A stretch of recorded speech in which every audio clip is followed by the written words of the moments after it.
Everyone, welcome to another video. In today's video we'll be looking at one of the most serious public health concerns in Nigeria, currently and in the past too. We'll be looking at HIV and AIDS. So despite the awareness, the prevention, the treatment and all, HIV still remains one of the public health concerns in Nigeria. It still remains an epidemic. So we'll be shedding light on HIV and AIDS today. So basically, when it comes to HIV basically means human immunodeficiency virus, and it is a virus that particularly attacks the immune system. The immune system is basically the body's defense mechanism against infections. So this human immunodeficiency virus attacks the immune system. That's majorly what it does. Then when we are looking at AIDS, that is acquired immune deficiency syndrome. So AIDS is like the final and the most severe stage of the HIV infection. So in this stage, the immune system becomes very weak and the person becomes vulnerable to like serious infections and even cancers. So in simple terms, HIV weakens the body's natural ability to fight infections, and if it's not treated, it can progress to AIDS, where the body is too weak to even protect itself. So they basically go hand in hand. So in some cases, HIV does not progress to AIDS. AIDS is just like the more complicated form of HIV. So looking at the overview and the background, HIV is mainly spread through blood, through semen, through vaginal fluids, through breast milk, and from mother to child transmission during childbirth or breastfeeding. So HIV particularly doesn't spread, it does not spread through like touching somebody or hugging somebody or sharing toilets or just having a casual contact with the person. Does not spread through that way. And in Nigeria, the major route of transmission of this HIV is through sex, like having a lot of sexual partners and having unprotected sex is majorly how this virus is spread in this part of the country. So in this part of the world, sorry. So besides unprotected sex, like other forms of transmission like through blood transfusions, breast milk, like I mentioned.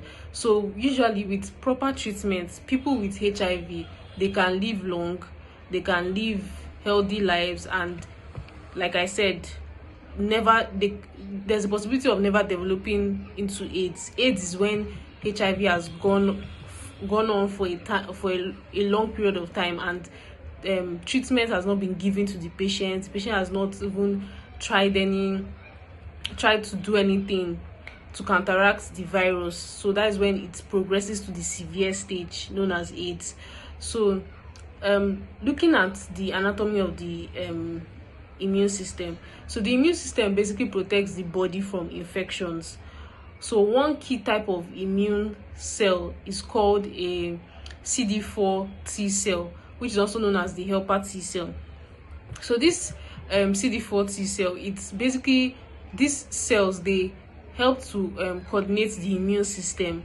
So they help to coordinate the immune response and signal other cells that okay, it's ready to fight, like okay, it's time to fight an infection, like we have an infection here, so you guys need to like buckle up. So this CD4 T cells, this is basically what they do. So HIV particularly targets and destroys these CD4 cells, making the body more prone to infections and diseases, because they don't have that cell that is known to signal them that okay, there's an infection. So it makes the body more prone to the infections. Just like when you have a wingman or something like that, like when you have somebody that is protecting you against something and then you remove that thing, so you are more vulnerable to attacks now. So that's basically the purpose of these CD4 cells to like other cells in the body. So HIV particularly targets the CD4 cells. So looking at the causes and the risk factors, how exactly is HIV spread? HIV is spread through unprotected sexual contact. Like I said, the major one is unprotected sexual contact. Then sharing of needles, like during drug use, sharing, like you use one needle on one patient, you now use the same needle on another patient, or when you is somebody that's like among people that abuse drugs. So you can, let's say one of them will use one needle to inject himself with like heroin or something, and then another person will use that same needle and inject himself. So that is, it can be spread through sharing like syringes and all.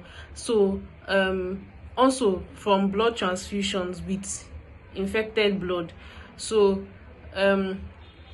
today getting HIV from blood transfusions is actually very rare, because they've started doing this thing where they screen the blood before they give the recipient. So but it's a way, like it's a form of transmission where, okay, you don't even screen the blood, you are doing a blood transfusion from one person, from donor to recipient, and you don't even screen the blood, you just give the person. So that is a way HIV can be contacted in the recipient. Then we also have from mother to baby. So during pregnancy, this can be transferred from the mother if she has the infection, can be transferred from the mother to the baby. And during childbirth can also be transferred, because the thing about HIV, it works with blood, fluid, semen. So all these things is mixing together. Once an infected person's blood is in contact with an uninfected person's blood, so the transmission can occur very swiftly. So it can occur from mother to baby during pregnancy, childbirth, or even breastfeeding, because fluid is involved in breastfeeding too.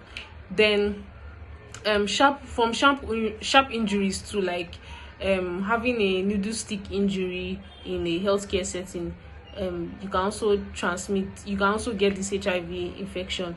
And also I want to point this out to, like, even when we go to barbing salons or we go to make our hair, so sharing all these things like clipper, sharing comb, sharing all these sharp objects can also be a form of a way to by which this HIV infection can be transmitted. So, looking at the risk factors, number one, having many sexual partners, then not using condom, and also having another sexually transmitted infection too, like syphilis or gonorrhea. Then also injecting drugs with shared needles too. So all these are risk factors. So looking at the pathophysiology, like what exactly happens in the body when a patient has HIV and AIDS. So basically HIV enters the body and it targets CD4 cells. So it uses these cells to make copies of itself. It uses these cells to make copies of itself. So over time, the virus kills more and more CD4 cells, and basically the HIV cells acts like an imposter in our body. So that is why it's very hard to treat, or how do I put it, to target, because it makes copies. It makes copies of itself by how do I put it? It makes copies of itself by integrating into the human DNA. So it does this by through like there's a particular enzyme that makes this possible. It's known as reverse transcriptase. So this enzyme makes it possible for this HIV cells to make copies of itself, and after it makes copies of itself, the virus kills more and more CD4 cells because they keep multiplying. So it ends up killing more and more CD4 cells, and then the immune system becomes weaker and weaker. So when the CD4 levels drop below a certain point, and the person develops like certain serious infections or cancers, this is when it becomes full-blown AIDS. So looking at the signs and symptoms, for the signs and symptoms, early stage signs like early stage is like 2 to 4 weeks after the infection, after getting the infection. So there'll be signs like fever, sore throats, rash, headache, muscle and joint pain, swollen glands. And some people, sometimes they may not have symptoms at all. That's the scary thing about this infection. So this early stage is called the acute HIV infection. Then we have the latent stage, which is known as chronic HIV. So in the latent stage, is where like there's no symptoms for years, and then there's no symptoms for years, but the virus is still active and is damaging the immune system silently. So after the latent stage, we now have the AIDS stage. So the AIDS stage comes with symptoms like having frequent fevers, rapid weight loss, like very rapid, extreme tiredness, prolonged diarrhea, dry cough, or like shortness of breath, then having white spots in the mouth, oral thrush, then skin rashes or dark patches, then also having night sweats, and also having repeated infections like tuberculosis, pneumonia. So you just be catching every infection that is rampant, because your body doesn't even have any, your body cannot even detect that, okay, we need to fight off this infection. So every infection, you'll be prone to every infection basically. So looking at the diagnosis, some tests that can be used, like there's HIV antibody test, which checks for antibodies your body makes against HIV.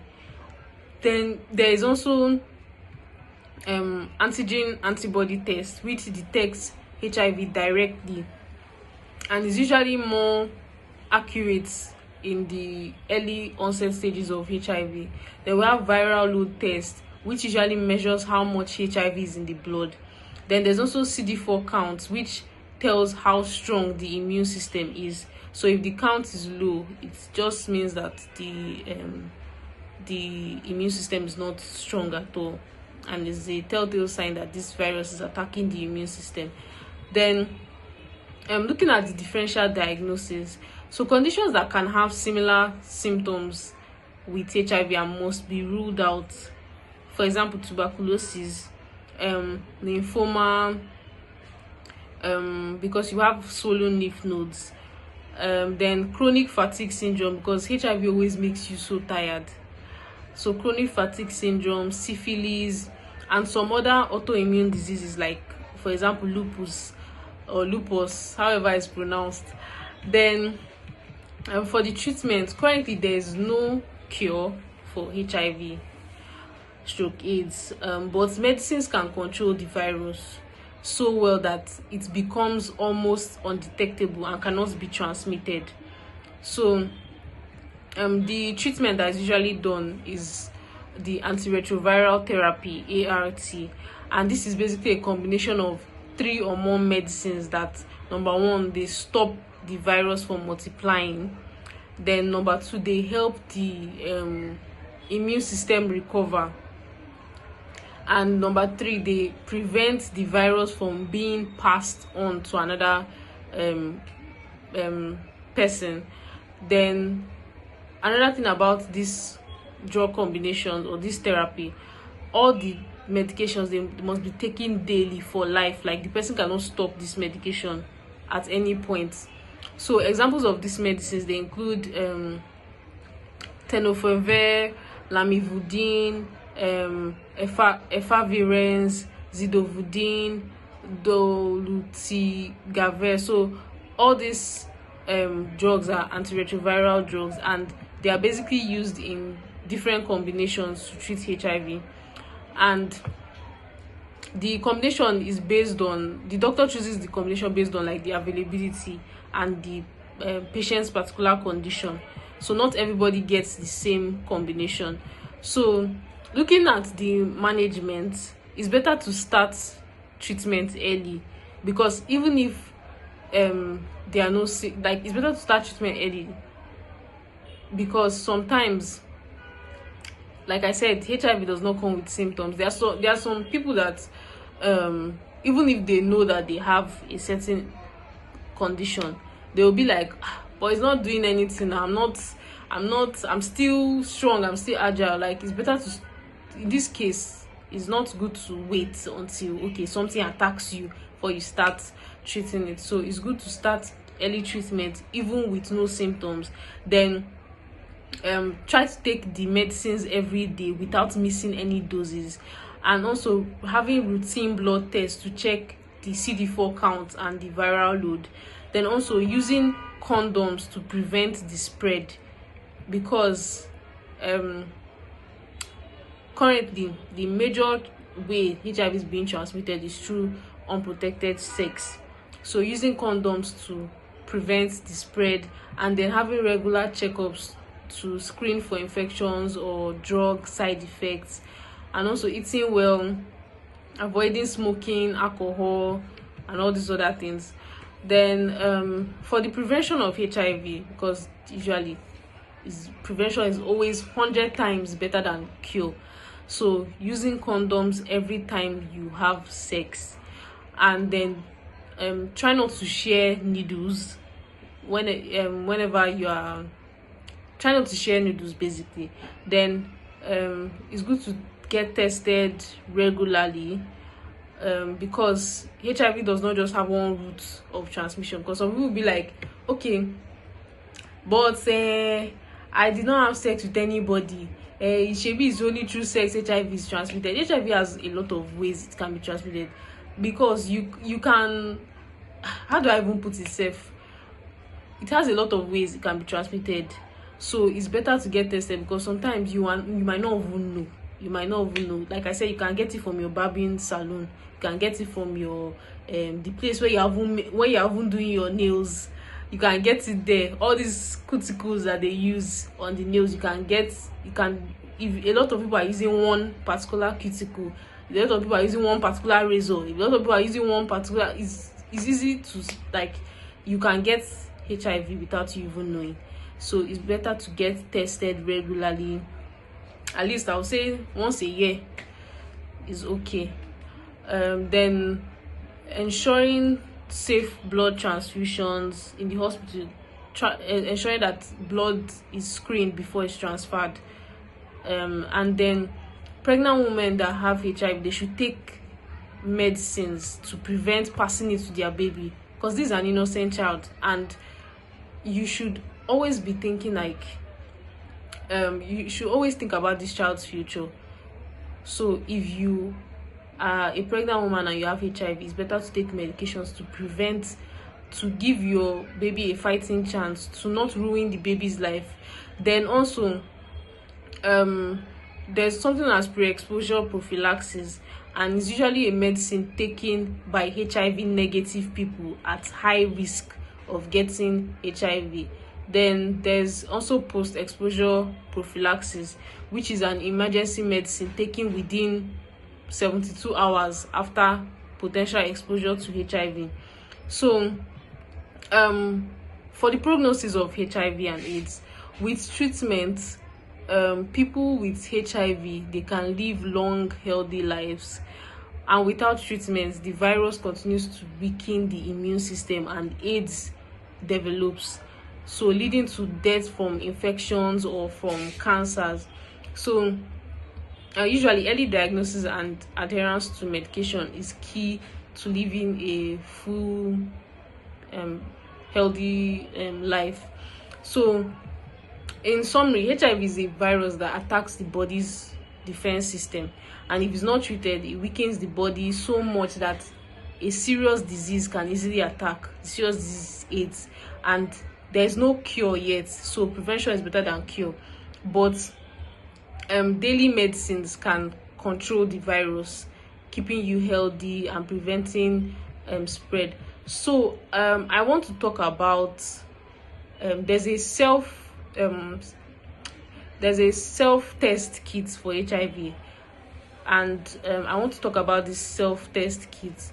So the ones that are available now, there's one called Oral Quick HIV self-test kit, and it basically uses this oral quick, it basically uses an oral swab to detect antibodies to HIV-1 and HIV-2, providing results in approximately 20 minutes. Then based on the accuracy, it has been evaluated and approved by the WHO and Nigeria's National Agency for Food and Drug Administration, basically NAFDAC.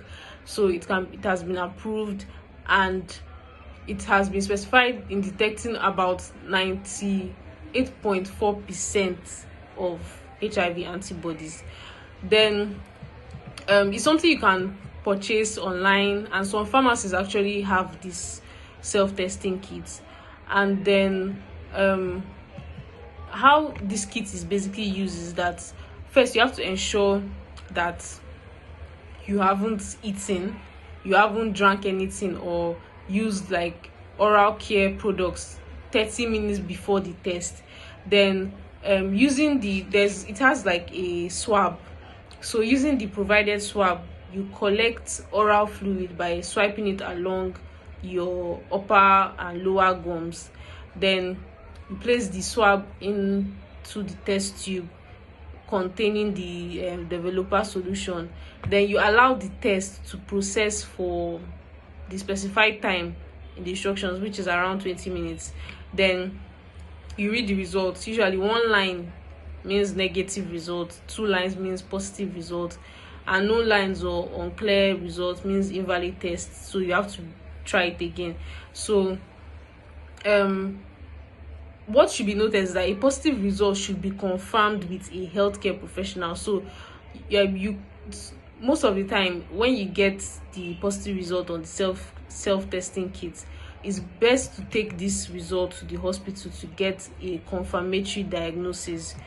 So that is the best thing in this case. So even if it's accurate, sometimes you have to add the little error of like machine error and everything. So it's better to get another test when you get to the hospital. So you take the self-test kits, you take it to the hospital and get another confirmatory test to be sure that you actually have the HIV. So thank you for listening to all my talk about HIV and AIDS, and I hope I've been able to give better awareness to this prevalent condition, and I hope to see you in the next video.